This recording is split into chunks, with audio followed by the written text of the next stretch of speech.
I've been covering finance for nearly a decade, and I've written about some wild stuff. But there's no issue I've covered that causes more stress in people's lives than student loans. Some 1 in 6 American adults has a student loan. A quarter of them are having trouble paying it back, and it's no wonder. It's a horribly and needlessly complicated system. It's not easy to make sense of your finances. I'm Shahien Nasiripour, and I want to meet people with an obsession to beat the system and never leave money on the table.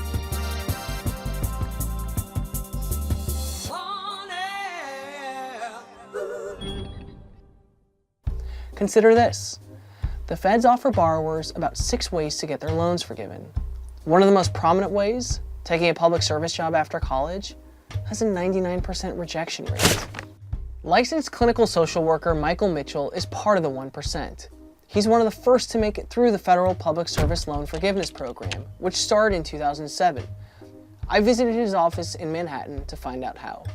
So by the time I got through this whole process and got the forgiveness, it was actually $170,000. Wow. I just remember seeing my net worth one day, going from here to here. Did you call anyone? Did you tell anyone? I spoke with my best friend. We popped open a bottle of champagne. Did you really? Yeah.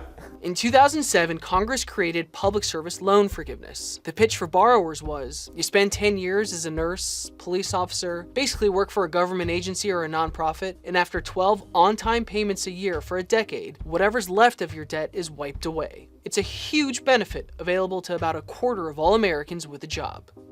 I downloaded the law and I read it. I had been a proofreader before, so I'm just, somebody who's very detail-oriented. And, at this point, it was probably $130,000, $140,000 that I owed because it just kept growing, even though I was already paying loan payments at that point. So your balance was shooting up. So my balance was continuing to creep up. Right. There was a whole group of people, luckily myself not included, who were told when filing these forms that they did work in eligible employment, and then maybe 4 years through the process. It didn't count, yeah. It didn't count. They backtracked on that. It sounds simple when you just kind of toss it off of oh yeah, you worked 10 years in not-for-profit and your loans are forgiven. But there's a lot of nuance to it. How often did you call your loan servicer to talk about this? By the end, I was calling them probably every other day. Wow. But public service isn't the only way to get your student debt forgiven. You can die, for example. Sorry, it's a bit grim, but it is true. Or if you're totally disabled or so destitute that you'll never be able to afford your payments, the feds will forgive your loans then too. The other big way is to enroll in plans that tie your monthly payments to your income, like Michael did while he was in the public service plan. Here's Bloomberg reporter Janet Lauren on how borrowers can pay less on their loans. Caution, there's a warning coming. There are programs called income-based repayment, and students can qualify based on what they're making. You also have to be mindful that the interest is going to be accruing. There's this scary term called negative amortization. And that means even though you may not be making a payment or you're making a small payment, the total balance of your loan is continuing to grow. Thanks, Janet.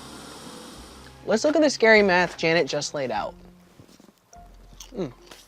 Imagine you make 45 grand a year and you owe 50 grand at 6% interest. Now, you could try to pay it off over 10 years by making monthly payments of about $550. Or you could opt into the income-based plan and pay as little as $220 a month. But consider this, under the first option, your total payments, including interest, would come out to about 66 grand. Under the second, because of all that interest, and because you'd be paying over about twice the amount of time, you'd pay more than 92 grand. Student loans can have really steep interest rates. And if you can afford it, you'd be better off paying a bit more than required because it'd be a smart way to avoid paying unnecessary interest. Remember, generally whatever interest you don't pay just gets added to your total balance. A lot of people are paying interest on interest. It's stressful, but meeting stress head on can feel good. Give the old college try.